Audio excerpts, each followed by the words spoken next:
Sejam bem-vindos a mais uma reunião, mais um culto, mais uma aula do nosso culto de ensino. Hoje, o tema que nós vamos tratar será a doutrina da salvação. É um tema bem extenso, né? Bem complexo, de certa forma.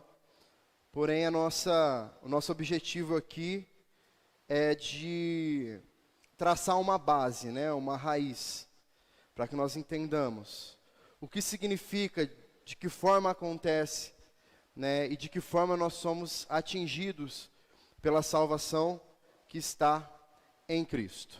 Amém? Glória a Deus. Lembrando os irmãos que aqueles que tiverem dúvidas, né, vão anotando e depois podem me passar, para que depois a gente possa fazer um estudo aí em cima das dúvidas dos irmãos, certo? Então, na nossa confissão de fé, obrigado, irmão. Nossa confissão de fé, ela começa aí, a parte sobre a salvação, ela começa dizendo: a salvação é outorgada por Deus pela sua graça, mediante arrependimento do pecador e da sua fé em Jesus Cristo, como seu único Salvador e Senhor. E o primeiro ponto diz assim: o preço da redenção eterna do crente foi pago de uma vez por Jesus Cristo, pelo derramamento do seu sangue na cruz. O significado, irmãos, da palavra redenção na Bíblia traz consigo o entendimento de que a raça humana ela foi salva de alguma forma por Cristo, né? Significa que nós fomos retirados de um lugar muito ruim e fomos absolvidos, né, de consequências trágicas que nos esperavam. O texto de Efésios, capítulo 1, versículo 7, diz assim: nele temos a redenção, pelo seu sangue, a remissão dos pecados, segundo a riqueza da sua graça. Então esse texto aqui, ele nos responde algumas perguntas que talvez possam surgir relacionadas à redenção. A primeira delas é: quem nos traz a redenção? O texto que nós lemos aqui de Efésios, ele começa dizendo que nele temos a redenção, ou seja, o único que é capaz de trazer a redenção para a vida do homem é Jesus Cristo, ok? A segunda pergunta que pode surgir é: de que forma que Jesus trouxe a redenção para o homem? O texto diz também que pelo seu sangue nos redimiu dos nossos pecados, ou seja, através do sacrifício feito por Jesus na cruz, que foi um sacrifício expiatório, um sacrifício substitutivo, né, que nos tirou da cruz e colocou ele no nosso lugar. Esse foi o sacrifício que nos redimiu, o sacrifício que trouxe perdão aos nossos pecados, e então nos trouxe a redenção. E a terceira pergunta que esse versículo nos responde é: qual foi a motivação que Jesus teve para fazer isso por nós? O texto diz que Jesus fez isso segundo a riqueza da sua graça. Ou seja, não houve nenhum bom motivo que nós demos a Ele que motivasse Ele a agir dessa forma por nós, né? O motivo é que o motivo da salvação é justamente pelo fato de que Ele queria resgatar a sua própria criação. Foi Ele quem nos fez, foi Ele quem nos criou. E Ele entendia que algo precisava ser feito para que esse povo, para que a sua criação, aqueles dos quais Ele chamaria de filho, fossem salvos em algum momento. E Ele agiu segundo a riqueza da sua graça. Ou seja, Ele agiu em amor, em misericórdia por nós, simplesmente porque Ele é um ser cheio de graça, de bondade. 1 Coríntios, capítulo 6, no verso 20, o apóstolo Paulo diz assim: porque vocês foram comprados por preço, agora, pois, glorifiquem a Deus no corpo de vocês. Aqui nesse texto nós podemos entender que a redenção, ela precisa gerar em nós um sentimento de gratidão tão grande que seja capaz de nos motivar, de nos incentivar a viver as nossas vidas para a glória de Deus. E que tudo aquilo que nós fizermos seja para a glória de Deus. Por quê? Porque como crentes, irmãos, nós não podemos estar diante de uma obra tão grandiosa, de uma obra tão maravilhosa, que é a redenção, e não nos constrangermos diante disso, ao ponto de vivermos uma vida para a glória do Senhor. Né? É quase que um caminho lógico. Eu entendo o que Ele fez por mim, e no segundo seguinte, eu me rendo diante da sua grandeza, e eu me torno um servo bom e fiel, que vive para cumprir a vontade do meu Senhor. Esse é o caminho lógico para quando nós entendemos o que é a redenção, para quando nós entendemos o que o sacrifício de Jesus fez por nós. Né? Isso precisa gerar em nós gratidão ao ponto de nós entregarmos a nossa vida e vivermos para Ele, de todas as formas. Eu diria até, irmãos, que aquele que diz que entendeu o significado real da redenção, né, entendeu tudo o que Cristo fez, entendeu o sacrifício, entendeu de todo o sofrimento que Jesus sofreu na sua pele, e mesmo assim, não se conscientiza de que a sua vida precisa ser vivida para a glória de Deus, significa então que essa pessoa nunca entendeu verdadeiramente o que é o processo da redenção. Porque é impossível, irmãos, nós entendermos o que Jesus fez, o que Ele sofreu, entendemos todas as coisas, de tudo que Ele abriu mão, e continuarmos vivendo as nossas vidas da mesma forma. Né? Isso significa que não temos o Espírito Santo habitando em nós, porque Ele nos dá essa consciência. O segundo ponto diz que a salvação é individual e significa a redenção do homem na inteireza do seu ser. O Evangelho de Mateus, capítulo 16, no verso 24. Diz o seguinte: Então Jesus disse aos seus discípulos: Se alguém quer vir após mim, negue a si mesmo, tome a sua cruz e siga-me. Esse é um texto muito conhecido, né, de todos nós. E esse texto aqui, irmãos, ele refuta a ideia, ou seja, ele vai contra a ideia que muitas das vezes nós temos e nós alimentamos na nossa caminhada, de que a fé de um pode salvar a outro. Jesus é claro aqui quando ele diz que seguirão a Ele aqueles que negarem a si mesmos. Então é uma atitude individual. Você nega a si mesmo, você toma a sua cruz e você segue a Cristo. Certo? Aí talvez você pode estar aí já matutando na sua mente, mas é aquele texto de Atos que diz, né, que se eu crer no Senhor Jesus serão salvos tanto a mim quanto a minha casa. Nós vamos entender então o que esse texto está nos ensinando, está nos mostrando. E nós, como nós já estamos aprendendo já, né, desde o início,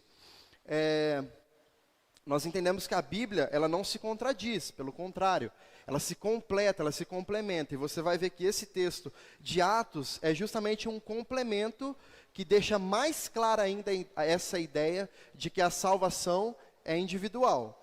Atos capítulo 16, dos versículos 31 até o 34, diz assim: Eles responderam: creia no Senhor Jesus e você será salvo, você e toda a sua casa. E pregaram a palavra de Deus ao carcereiro e a todos os que faziam parte da casa dele. Naquela mesma hora da noite, cuidando deles, lavou-lhes as feridas dos açoites. Logo a seguir, ele e todos os membros da casa dele foram batizados. Então, levando-os para sua própria casa, deu-lhes de comer, e com todos os seus manifestava grande alegria por ter crido em Deus.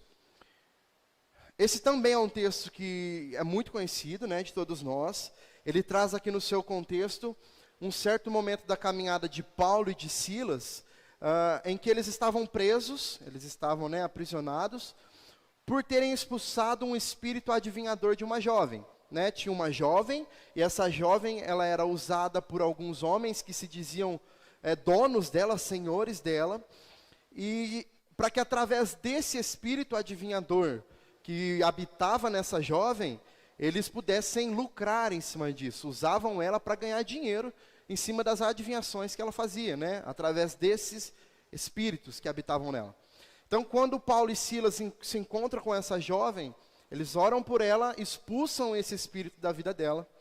E quando esses homens que se diziam senhores dela, se deparam com essa situação ali, eles pegam Paulo e Silas, levam às autoridades da cidade para que eles fossem presos. Antes disso, eles são, né, maltratados, açoitados, eles apanham.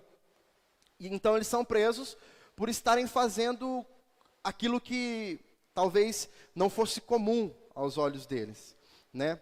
E ali, em um dado momento, em que Paulo e Silas estavam presos, estavam em cárcere privado ali, eles estavam adorando a Deus, eles estavam orando, até que vem um terremoto sobre aquele lugar, né, um grande tremor, e todas as cadeias, todos os cadeados das grades dos presos se abrem e todos os presos fogem.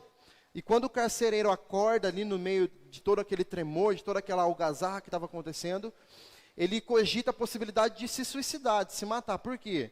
Porque todos haviam fugido, né? E a segurança daquele presídio estava na mão do carcereiro. Então, logo ele pensou que assim que as autoridades maiores chegassem ali, consequentemente ele já seria morto, né? Mas Paulo e Silas permaneceram, mesmo com a sua cela aberta, eles permaneceram. Eles ficaram ali e impediram que o carcereiro se matasse. E aí o carcereiro corre na direção deles, e aí vem a pergunta, né? O carcereiro questiona eles sobre o que ele precisava fazer para ser salvo. E é aí que começa a interpretação desse trecho que nós lemos. A resposta de Paulo e Silas para eles está aqui no verso 31. Eles responderam: creia no Senhor Jesus e você será salvo, você e toda a sua casa. Quando nós olhamos aqui, eu não sei como que está na sua Bíblia, mas quando nós olhamos aqui para a forma como esse texto foi escrito, na versão aqui que a gente está utilizando, que é a Nova Almeida Atualizada, existem dois travessões aí que separam, que marcam o início e o final da ideia que eles estão passando. Então ele diz: creia no Senhor Jesus e você será salvo. Aí tem um travessão e continua: você e toda a sua casa. Então a ideia que eles estavam passando, a princípio, era essa: que se o carcereiro cresce no Senhor Jesus, ele seria salvo. Porque foi essa a pergunta que o carcereiro fez: o que eu preciso fazer para eu ser salvo? Em momento algum ele perguntou: o que eu tenho que fazer para eu e a minha família sermos salvos? Ele perguntou: o que eu tenho que fazer para eu ser salvo? E a resposta foi: creia no Senhor Jesus e você será salvo. Aí fica sobrando então a segunda parte do versículo, que diz: você e toda a sua casa. Então, diante disso aqui, nós precisamos entender que, em primeiro lugar, a frase do versículo, a frase formulada por eles, foi para que o carcereiro entendesse o que ele precisava fazer para que ele alcançasse a salvação. E, em segundo lugar, o que Paulo e Silas estão fazendo ali, estão proporcionando ao carcereiro, é de que se ele demonstrasse, se ele falasse, se ele levasse essa mesma ideia para todas as pessoas da sua casa, eles também poderiam alcançar a salvação. Certo? Então, primeiro, ele deixa claro o que, não só ele, mas todos nós, o que nós precisamos fazer para sermos salvos. Crer no Senhor Jesus como o único e suficiente Salvador da nossa vida. Né? E aí ele estende isso: se os da sua casa também fizerem isso, eles também podem ser salvos. Então, uma tradução talvez que seja um pouco mais fiel aqui à ideia do texto aqui que eles estão querendo passar para o carcereiro, ficaria assim: creia no Senhor Jesus, você e todos os da sua casa, e assim vocês serão salvos. Certo? E essa é uma ideia que ela se comprova aqui no decorrer do texto que nós lemos. No verso 32, eles dizem assim: diz assim: e pregaram a palavra de Deus ao carcereiro e a todos os que faziam parte da casa dele. Então perceba que Paulo e Silas, eles também fizeram questão de pregar a palavra para o carcereiro e também para todos os seus familiares, né? Deixando claro aqui que não bastava apenas o carcereiro crer para que todos fossem salvos. Todos precisavam ouvir a mensagem do evangelho. No verso 33, o texto continua dizendo: naquela mesma hora da noite, cuidando deles, lavou-lhes as feridas dos açoites. Logo a seguir, ele, ou seja, o carcereiro, e todos os membros da casa dele foram batizados. Então, mais uma vez aqui o texto ele deixa claro que, além do carcereiro, todos os membros da família dele também foram batizados. Ou seja, para tornar pública a fé de todos eles. Então, não foi apenas o carcereiro que ouviu, não foi apenas o carcereiro que creu, não foi apenas o carcereiro que foi batizado, para que todos fossem salvos.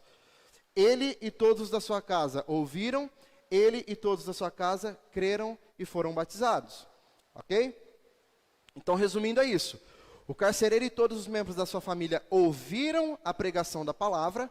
O carcereiro e todos os membros da sua família creram na mensagem que eles haviam ouvido.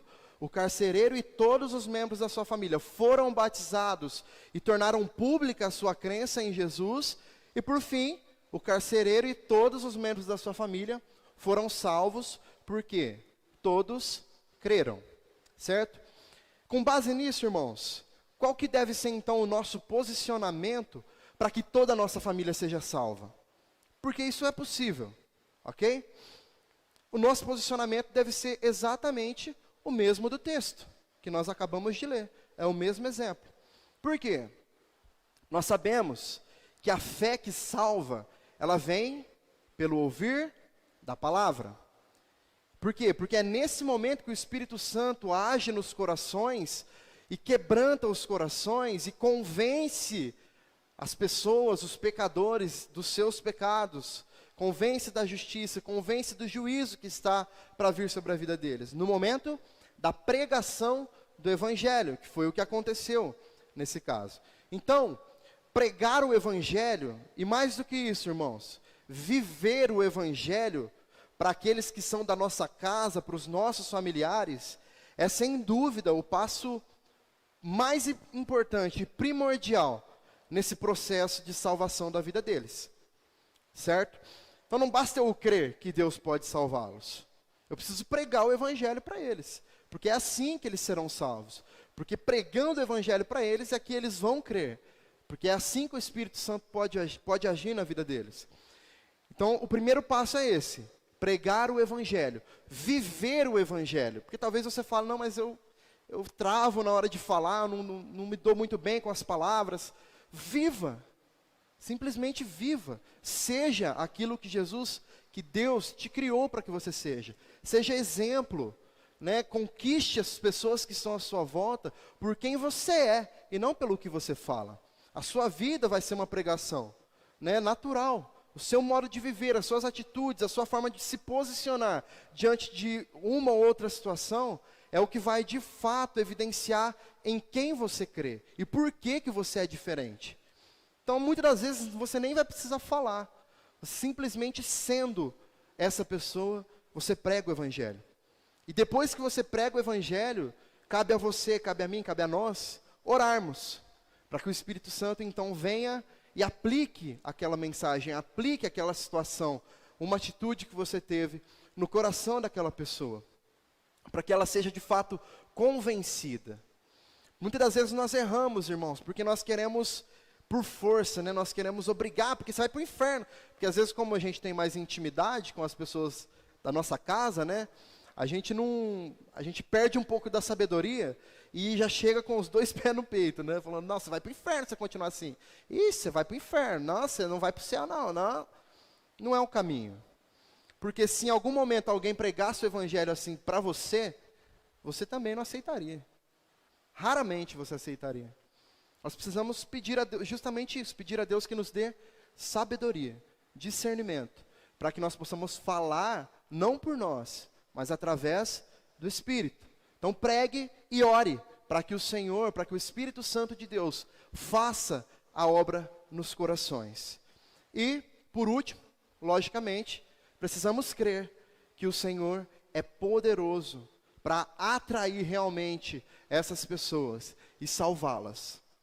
Porque da mesma forma que Ele fez com nós, nós sabemos o quanto nós somos pecadores falhos, nós sabemos os buracos da vida que nós já nos metemos, e mesmo assim, Deus nos resgatou. Se Ele fez isso por nós, Ele pode fazer isso por qualquer outro.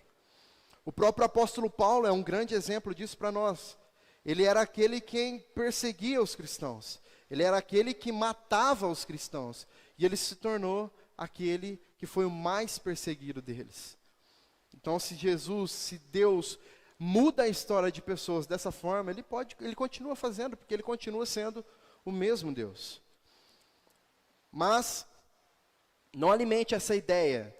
Não pense que se você falar muito, não, eu e minha casa, né, porque a gente tem, outro texto que a gente costuma usar muito é esse texto de Josué, que diz, eu e minha casa serviremos ao Senhor, né?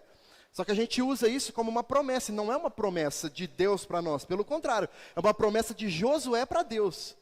Aí ele fala, ó, eu estou me comprometendo com o Senhor, que eu e a minha casa serviremos ao Senhor. E não o contrário. Ele não está declarando aquilo ali como um ato de fé para que ele receba aquilo, que aquilo aconteça com ele. Não. Então, se você e sua casa já servem ao Senhor, o compromisso que você faz com Ele é que vocês continuarão servindo a Ele. Ok? Então, não é pelo quanto que nós declaramos isso. Aquilo que nós declaramos, irmãos, são apenas palavras. O que faz de fato diferença na vida e no tocar do Espírito é a pregação do Evangelho. É o Evangelho que transforma as vidas. É o Evangelho, é a pregação do Evangelho. É a cruz de Cristo que salva, que resgata, que restaura, que faz com que o Espírito Santo tome vidas para Ele. Que faz com que o Espírito Santo encontre e atraia essas pessoas. Não é o quanto nós queremos que isso aconteça. Porque se nós quisermos muito, não vai adiantar se nós não pregarmos o Evangelho. Nós precisamos querer sim, mas nós precisamos viver o Evangelho para essas pessoas. Nós precisamos anunciar o Evangelho que salva. Por quê, irmãos?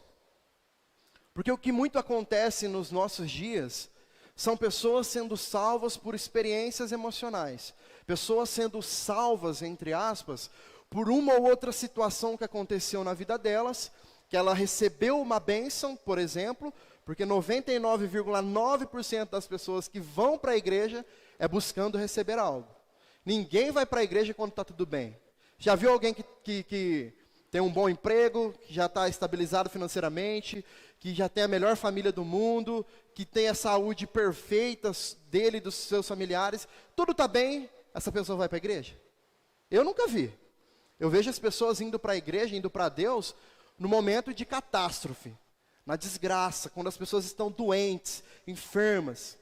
E ok, né? Jesus, Ele curava as pessoas para que as pessoas entendessem que Ele era Deus. Os apóstolos fizeram isso, né? E isso continua acontecendo.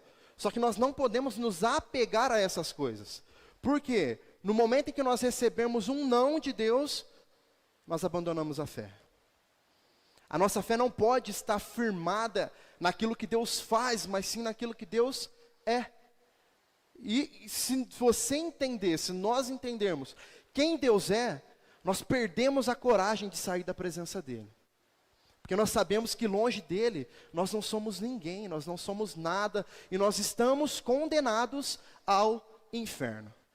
Essa é a verdade, irmãos. Nós não temos possibilidades, como nós já aprendemos várias vezes, nós vamos aprender de novo aqui, nós não temos possibilidade de sermos salvos sem o agir do Espírito em nós, por nós mesmos, pelas nossas escolhas. Precisamos continuar orando, clamando a Deus para que Ele nos cure, para que Ele nos restaure, para que Ele traga bênção para o nosso lar, mas que acima de tudo a vontade dEle, que é boa, perfeita, agradável, seja entendida por nós. Porque nem sempre a vontade de Deus vai ser de falar sim para os nossos desejos e para os nossos caprichos. Entenda isso. O terceiro ponto diz que a salvação é um dom gratuito que Deus oferece aos homens e compreende a regeneração, a justificação, a santificação e a glorificação. Então nós vamos aprender sobre esses 4 pontos agora. Né, que essa parte de que a salvação é um dom gratuito de Deus, nós aprendemos na aula passada, né, que aqui o texto de Efésios 2, 8 e 9, que diz que pela graça nós fomos salvos mediante a fé. Né, nós aprendemos isso, nós entendemos que até a fé que salva vem do próprio Deus, que é Ele quem nos dá a fé, Ele quem coloca em nós essa fé que salva, através da ação do Espírito. Então o primeiro ponto aí que vai falar sobre a regeneração. Diz o seguinte: a regeneração é o ato inicial da salvação, em que Deus faz nascer de novo o pecador perdido, fazendo dele uma nova criatura em Cristo. É a obra do Espírito Santo em que o pecador recebe o perdão, a justificação, a adoção como filho de Deus, a vida eterna e o dom do Espírito Santo. Nesse ato, o novo crente é batizado no Espírito Santo, e por ele é por ele selado para o dia da redenção final, e é liberto do castigo eterno dos seus pecados. Olha o que diz o livro de Ezequiel, capítulo 36. Eu vou virar esse trem para mim aqui, porque eu já estou com calor. Ezequiel 36, versículos 26 e 27, diz assim, ó, eu lhes darei um novo coração. Eu lhes darei um coração novo e porei dentro de vocês um espírito novo. Tirarei de vocês o coração de pedra e lhes darei um coração de carne. Porei dentro de vocês o meu espírito e farei com que andem nos meus estatutos, guardem e observem os meus juízos. Esse texto aqui de Ezequiel, ele traz uma demonstração muito clara, muito exata do significado da regeneração. A regeneração, como nós já falamos em outras situações, ela se trata da substituição de um coração que era incapaz de sentir, de enxergar, de entender o quanto nós somos pecadores, né? Então o Espírito Santo tira esse coração e coloca um coração disposto e capaz de observar as leis do Senhor. Além disso, né, de seguir as leis do Senhor. Então o novo coração ele é capaz de entender o pecado que está dentro de nós e ele nos leva ao arrependimento. Né? Através desse ato do Espírito Santo, através do toque do Espírito Santo das nossas vidas, que substitui o nosso coração de pedra por um coração de carne, é então que nós somos capacitados a entender o quanto nós somos pecadores. E é justamente o Espírito Santo habitando nos nossos corações que nos torna então aptos para obedecer a Deus. Como dissemos, sem o Espírito Santo, impossível de nós obedecermos a Deus. Com o Espírito Santo, nos tornamos capazes de obedecermos a Deus. E aí ele vai dividir aqui, então, em 2 partes a questão da regeneração. O primeiro ponto, aí na apostila está a seguinte frase: há 2 condições para o pecador ser regenerado. Porém, essa frase ela não está formulada de forma muito correta. Então, se você quiser riscar essa frase, você pode até riscar. Por quê? Porque para o pecador ser regenerado, o Espírito precisa tocar nele antes. E não ele fazer algo para alcançar a regeneração. E do jeito que a frase foi formulada aí, dá a entender que nós precisamos fazer algo para sermos regenerados. Então eu substituí aqui essa frase pelo seguinte: existem 2 coisas que a regeneração causa em nós. A primeira, arrependimento, e a segunda, fé. Certo? Existem 2 coisas que a regeneração causa em nós: arrependimento e fé. O arrependimento implica mudança radical do homem interior, por força do que ele se afasta do pecado e se volta para Deus. A fé é a confiança e aceitação de Jesus Cristo como Salvador e a total entrega da personalidade a Ele por parte do pecador. Então vamos tratar do arrependimento primeiro, lá em Efésios capítulo 4, os versos 22 e 23, diz assim: quanto à maneira antiga de viver, vocês foram instruídos a deixar de lado a velha natureza, que se corrompe segundo os desejos enganosos, a se deixar renovar no espírito do entendimento de vocês. Então, o arrependimento se trata disso, de nós renovarmos o nosso entendimento no Espírito. E como isso acontece? À medida em que o Espírito Santo, ele toca em nós e traz a regeneração aos nossos corações, e nós finalmente conseguimos enxergar o tamanho do nosso pecado contra Deus, é quando nós passamos então a buscar cada vez mais estar perto de Deus. E quando nós estamos perto de Deus, naturalmente nós vamos conseguir enxergar a distância que nós estamos em relação ao lugar onde Deus está. Quanto mais você o conhece, quanto mais você se aproxima em conhecimento, entendendo quem é Deus, mais você entende o quanto você precisa desse Deus, porque sem Ele você não é nada. Então esse é um entendimento que precisa, irmãos, gerar um arrependimento diário nas nossas vidas. Porque se eu entendi quem é Deus, eu me arrependo de quem eu sou para que Ele me abrace, para que Ele me tome pela minha mão todo dia e me guie, né, e guie os meus passos. Sobre a fé, lá em 1 Pedro 1:3, diz assim: Bendito seja o Deus e Pai do nosso Senhor Jesus Cristo, que segundo a sua grande misericórdia, nos regenerou para uma viva esperança, mediante a ressurreição de Jesus Cristo dentre os mortos. Essa aqui é outra evidência que a regeneração traz, né, através do Espírito Santo para nós. A fé que nós passamos a ter, né, quando nós conhecemos a Deus, e a fé que nós podemos desfrutar nesse momento. Que fé? É a fé que salva. Lembra que na aula anterior eu falei que existem dois tipos de fé. Nós estamos falando aqui sobre a fé que salva. Não a fé que nós exercitamos crendo que Deus pode curar, pode salvar. É a fé salvadora que nós estamos falando. Então, uma fé que salva, uma fé que nos leva para um lugar completamente diferente de qualquer outro lugar que religião A e B possa nos levar. Uma fé que talvez nos leve a acreditar que as nossas ações nos tornam dignos e merecedores da salvação. Essa não é uma fé que condiz com a fé que o Espírito Santo coloca em nós. Por quê? Porque a fé que vem do Espírito nos traz e nos leva para um lugar de viva esperança, como diz o texto.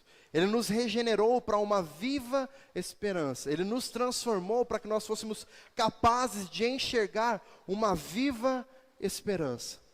E a esperança que é viva é a nossa única esperança. Por quê? Porque essa esperança é o próprio Deus. Essa esperança é Jesus Cristo. E Jesus não apenas vive, mas Ele também reina e governa todas as coisas. É nessa esperança, irmãos, que a nossa fé precisa estar fundamentada. É em cima dessa esperança que a nossa fé precisa encontrar sustento. Certo? Jesus é a viva esperança que nós temos de encontrar o Pai.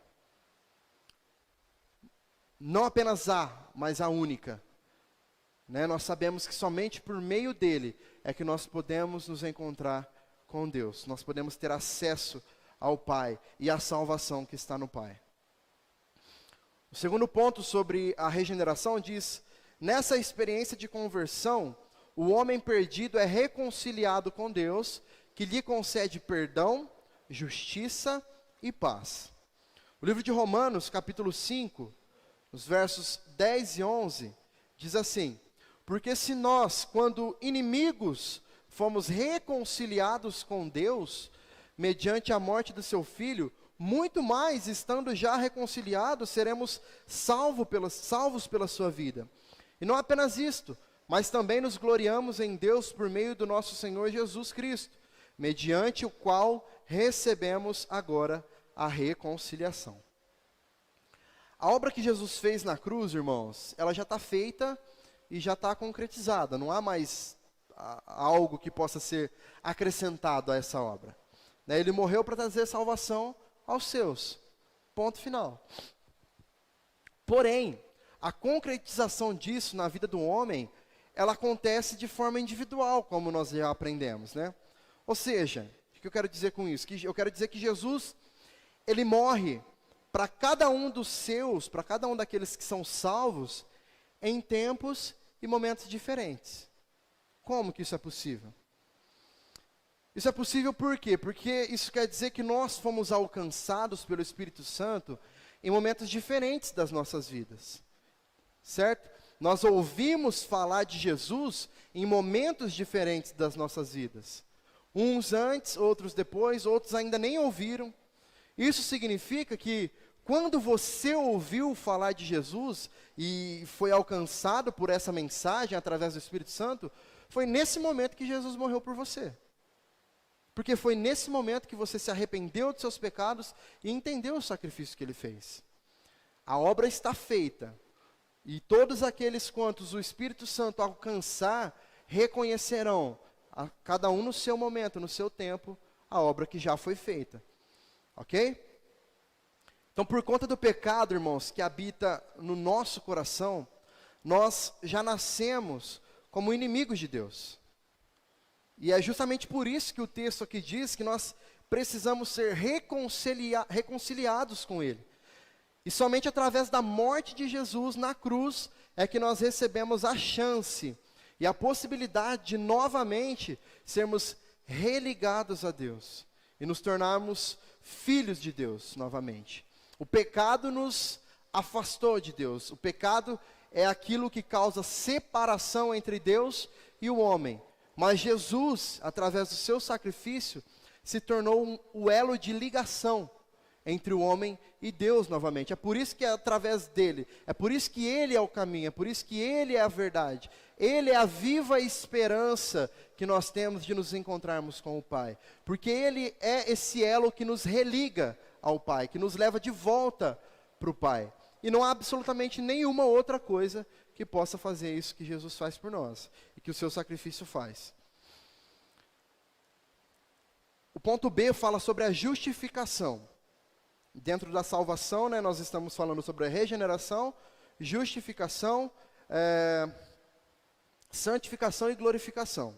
Então a justificação vai falar o seguinte: ocorre simultaneamente com a regeneração, e é o ato pelo qual Deus, considerando os méritos do sacrifício de Cristo, absorve no perdão o homem de seus pecados e o declara justo, capacitando para uma vida de retidão diante de Deus e de correção diante dos homens. Isaías 53:11 diz assim: ele verá o fruto do trabalho de sua alma e ficará satisfeito. O meu servo, o justo, com o seu conhecimento justificará a muitos, porque as iniquidades deles levará sobre si. Então nós temos aqui no texto de Isaías a essência do que significa a justificação. A parte final aqui do versículo diz que Jesus, com o seu conhecimento, justificaria a muitos, porque levaria sobre ele as iniquidades destes muitos. Então, é justamente sobre esse conceito que se explica e que se aplica a justificação. O que significa ser justificado? Justificar algo significa apresentar um conjunto de argumentos, de provas, que tragam a possibilidade de mudar, de reverter uma situação, certo? E comprovar que aquilo que você está falando é de fato verdade, que pode ser levado em consideração. Por exemplo, se você falta ao seu trabalho, alegando que você está doente, então você vai ao médico, você pega um atestado, no dia seguinte você leva esse atestado para a sua empresa, e aquele atestado é o documento que vai justificar, que vai atestar ali o motivo da sua falta. Então, aquele atestado vai dizer que aquilo que você estava falando era verdade e vai tirar de você qualquer punição. Ok? Quando nós trazemos isso para o âmbito espiritual, que é o qual nós estamos tratando, o objeto da justificação não é algo, não é um documento, é alguém, Quem atesta, quem justifica a nossa salvação perante o Pai é Jesus, através do seu sacrifício. Mas o que Jesus justifica, realmente? Nós éramos pecadores, nós vivíamos uma vida sem qualquer possibilidade de alcançar a salvação pela força do nosso próprio braço, pelo nosso próprio entendimento, através das nossas obras. Então, não haviam argumentos bons o suficientes, não haviam obras boas o suficientes que pudessem justificar a salvação das nossas vidas perante Deus. Né, o homem, ele estava, antes de Jesus, antes do que Jesus fez, o homem ele estava condenado, né, por Deus a pagar por todo o restante da sua vida a culpa do seu pecado. Porém, irmãos, quando Jesus vem, né, ele abre mão do seu lugar de glória, assume uma culpa, né, que era nossa, e morre para pagar essa dívida, ele se torna o justificador. Ele se torna aquele que atesta diante do Pai que aqueles que forem encontrados, aqueles que forem achados e atraídos pelo Espírito no decorrer da caminhada, esses então poderiam ser salvos, né, tendo todos os seus pecados perdoados e as suas dívidas pagas, ok? Então, o ato de Jesus é este documento que justifica a salvação da humanidade, a salvação do homem, a salvação daqueles muitos pelos quais ele morreu para serem justificados. Romanos capítulo 8, os versos 33 e 34, diz assim: quem intentará acusação contra os eleitos de Deus? É Deus quem os justifica. Quem os condenará? É Cristo quem morreu, ou melhor, quem ressuscitou, o qual está à direita de Deus e também intercede por nós. Então esse ele é um versículo, irmãos, que ele contraria o pensamento de uma parte, de uma ala da teologia, que defende que a salvação pode ser perdida no decorrer das nossas vidas. O texto começa dizendo assim, ó: quem intentará acusação contra os eleitos de Deus? É Deus quem os justifica. Então isso tem um significado muito importante para nós. Paulo, ele está nos ensinando que quando nós somos eleitos e justificados por Deus, não há nada e absolutamente ninguém que possa trazer acusações, sejam elas quais forem, que sejam capazes de tirar de nós aquilo que Deus já fez para nos justificar. Se Deus nos elegeu, se Deus justificou através de Jesus a nossa salvação, absolutamente mais nada pode tirar essa salvação de nós. O texto continua dizendo: quem os condenará? É Cristo quem morreu, ou melhor, quem ressuscitou. Ou seja, quando o sacrifício de Cristo, ele de fato nos alcança, irmãos, a condenação da qual nós estávamos certos de receber, ela já não possui mais validade sobre as nossas vidas.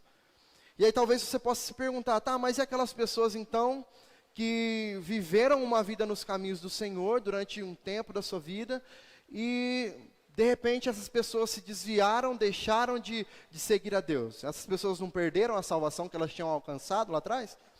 E a resposta é que não. Elas não perderam a salvação, porque na verdade elas nunca encontraram a salvação. Aqueles que estavam e deixaram de estar, é porque nunca estiveram. Aqueles que talvez a gente se lembre, nossa, mas fulano serviu a Deus tanto tempo na igreja, e agora desviou, né, e tal, e aí a gente fica com aquela sensação de que aquela pessoa tinha tudo para ser salva, e de repente ela já não estava mais salva. Mas acontece que, infelizmente, essa pessoa nunca esteve salva. Isso se encaixa muito, irmãos, com o texto que ilustra o julgamento de Jesus, quando pessoas se achegam a ele e dizem: Senhor, mas em seu nome expulsamos demônios, fizemos milagres, maravilhas. E a resposta dele qual é? Apartem-se de mim, porque eu nunca vos conheci. Porque eu não vos conheço. Isso deixa claro que não são as nossas obras, não é o que nós fazemos. Irmãos, eu já falei isso uma vez aqui, né? Deus usou uma mula para falar com o homem. A mula vai para o céu? Não vai não, viu, gente? Não adianta achar que os bichinhos vão para o céu, porque eles não vão. Porque eles não têm alma, não. Enfim, se Deus usou uma mula para falar com o homem, quanto mais o homem para falar com o homem. Um homem que é capaz, que é inteligente, que é bem articulado, que fala, que interage. Os propósitos de Deus, irmãos, eles sempre serão cumpridos, independente de nós. Independente. Se você não faz, Deus levanta outro para fazer. Se eu não faço, Deus levanta outro que faz. Por quê? Eu já até falei isso uma vez. Jesus, ele vem para o seu povo. Ele vem para salvar a sua igreja. Ele não vem para salvar um CPF. É por isso que nós falamos que um membro que está fora do corpo é um membro condenado à morte, que não tem utilidade para o corpo, porque ele não está fora do corpo. Um membro fora do corpo não vive, não se move, não exerce com as suas funções no corpo. Né? De uns tempos para cá, principalmente depois da pandemia, surgiram aqueles que se denominam como os desigrejados, né? Que acreditam que podem servir a Deus mesmo longe da igreja. É uma mentira que Satanás coloca na cabeça das pessoas para que elas se afastem de Deus.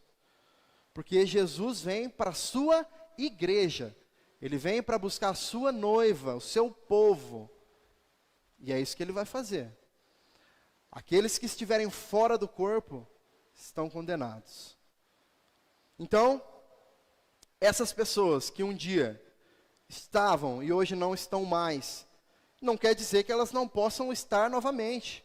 Se esse for o plano e o propósito de Deus, qual que é o nosso papel? Pregar o Evangelho.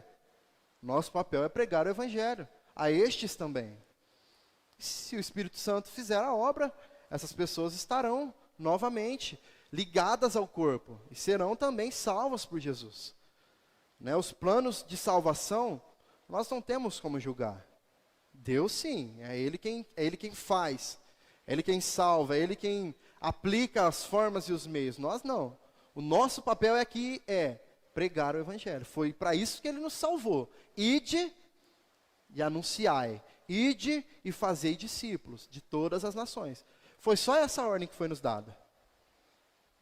Né? O poder de convencimento, de salvar, não está nas nossas mãos. Está nas mãos dele. O ponto C fala sobre a santificação. A santificação é o processo que, principiando na regeneração, leva o homem à realização dos propósitos de Deus para a sua vida e o habilita a progredir em busca da perfeição moral e espiritual de Jesus Cristo, mediante a presença e o poder do Espírito que nele habita. Olha só o que diz João, capítulo 17, verso 17 também. Santifica-os na verdade, a tua palavra é a verdade. Então João aqui ele nos traz nesse texto o fundamento para que a santificação aconteça, que é a palavra. Santifica-os na verdade, e a verdade é a palavra. Ele nos incentiva aqui a buscarmos a santificação na palavra. A santificação, irmãos, ela é um processo que acontece de forma gradual nas nossas vidas. Ao contrário da regeneração e da justificação, que são atos quase que automáticos, né? A santificação não. A santificação, ela se trata do nosso caminhar, da nossa vida enquanto cristãos, da nossa caminhada mesmo, do nosso dia a dia. E como nós já aprendemos várias vezes, a Bíblia ela é o nosso manual de fé e de prática. E nela tem tudo que nós precisamos para viver uma vida de obediência a Deus. E a santificação, ela se trata exatamente disso, de estarmos cada vez mais em conformidade com aquilo que Deus nos ensina através das Escrituras, através da Bíblia. Então o processo, irmãos, de santificação, ele não é um processo que extingue o pecado. Às vezes nós ouvimos falar assim, não, nós temos que ser santos, né? Ser de santo porque eu sou santo. Aí a gente leva isso para um lado da vida que o pecado não existe mais, então eu não posso mais pecar, não vou mais pecar. Se eu pequei, não sou santo mais. A palavra santo, na Bíblia, a raiz da palavra santo significa separado, não alguém imaculado, sem pecados. São coisas diferentes, certo? Então é um processo, né? É algo gradual, é algo que vai ser construído no decorrer das nossas vidas e da nossa caminhada com Cristo. E que nós só vamos alcançar isso com intimidade e proximidade com a palavra. Ok? É um processo longo, irmãos. Não é um processo rápido que acontece, pronto, amanhã, assim, fui tocado, fui regenerado, justificado, amanhã eu estou santo. Não. A santificação, ela se trata da sua caminhada cristã. É um processo, todos os dias construindo. E vai levar a nossa vida toda construindo a santificação. Isso só vai ser concluído no momento em que Jesus voltar para buscar o seu povo, para nos buscar. Filipenses 1, de 9 a 11, diz assim: e também faço esta oração, que o amor de vocês aumente mais e mais em conhecimento e toda a percepção, para que vocês aprovem as coisas excelentes e sejam sinceros e inculpáveis para o dia de Cristo, cheios do fruto de justiça que vem por meio de Jesus Cristo, para a glória e louvor de Deus. Então, assim como Paulo, irmãos, nós precisamos ter a consciência do quanto é importante nós crescermos em amor pelo conhecimento de Cristo e pelo conhecimento da sua obra e dos seus decretos, né? E é certo que nós somos capacitados a conhecer a Cristo através da palavra. Sem a palavra, nós não conseguimos conhecer a Cristo, né? As pessoas tentam cortar caminho, tentam burlar, às vezes, o processo de conhecer a Deus, né? E aí pega um pouco aqui, pega um pouco ali, e aí o apóstolo tal que vem, o profeta tal que vai, e no meio disso tudo vira uma bagunça na sua cabeça, você tentando buscar atalhos para chegar mais perto de Deus, e no fim você está indo cada vez mais longe dele. Porque você está buscando em pessoas, está buscando em homens, está buscando em personalidades, aquilo que a Bíblia, somente a Bíblia, pode te entregar. Nós nos aproximamos de Deus, nós conhecemos a Deus, para sermos santificados através da nossa intimidade com a palavra, da nossa proximidade com a palavra. E assim como Paulo também, nós precisamos orar com fervor, e com amor, e com temor, para que o Senhor gere em nós cada vez mais fome e sede de conhecer a Ele. Fome e sede de estar mais próximo dEle, conhecendo as suas leis e a sua palavra, através das Escrituras. E o último ponto, acerca da salvação, fala sobre a glorificação.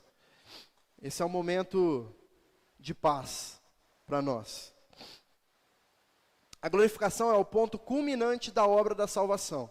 É o estado final, permanente, da felicidade dos que são redimidos pelo sangue.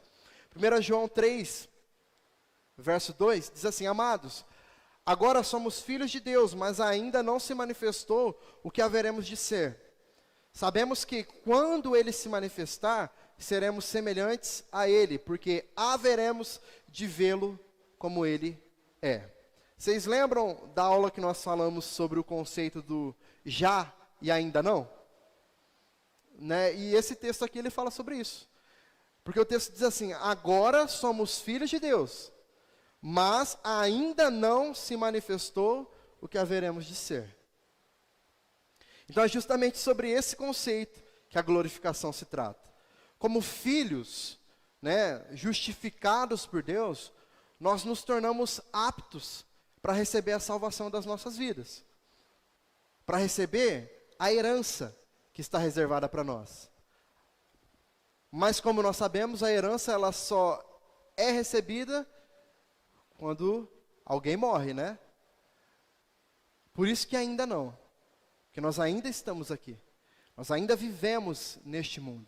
Os nossos corpos ainda não foram glorificados. Então, como filhos, nós já fomos justificados, nós já fomos salvos. Porém, nós ainda não podemos desfrutar totalmente, na totalidade de todos os benefícios que a salvação nos traz. Certo? Neste momento, o que nos basta, que a salvação já nos traz, já nos deu, é a consciência, é o entendimento de que nós somos salvos nele, de que através dele nós alcançamos a salvação. E dessa maneira nós precisamos viver para ele. E aí o texto ele finaliza falando assim, ó: quando ele se manifestar, seremos semelhantes a ele. Ou seja, quando Jesus se apresentar para buscar o seu povo, nós seremos transformados. E aí nós nos tornaremos semelhantes a ele. Sem culpa, sem dor, sem choro e sem aflição. 1 Tessalonicenses 2, 11 e 12 diz assim: e vocês sabem muito bem que tratamos cada um de vocês como um pai trata os seus filhos, exortando, consolando e admoestando vocês a viverem de uma maneira digna de Deus, que os chama para o seu reino e a sua glória. Aqui claramente, irmãos, nós percebemos que o processo de santificação, que a nossa caminhada, não será algo fácil e simples de viver e de alcançar. Se fosse tão fácil assim, nós não precisaríamos ser exortados, como o texto diz, nós não precisaríamos ser consolados e nem admoestados.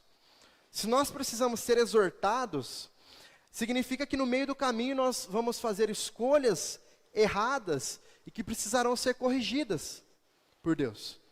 Se nós precisamos ser consolados, é porque no meio do caminho, no meio das situações do dia a dia, acontecerão coisas que nos deixarão machucados. E nós precisaremos do consolo do Pai.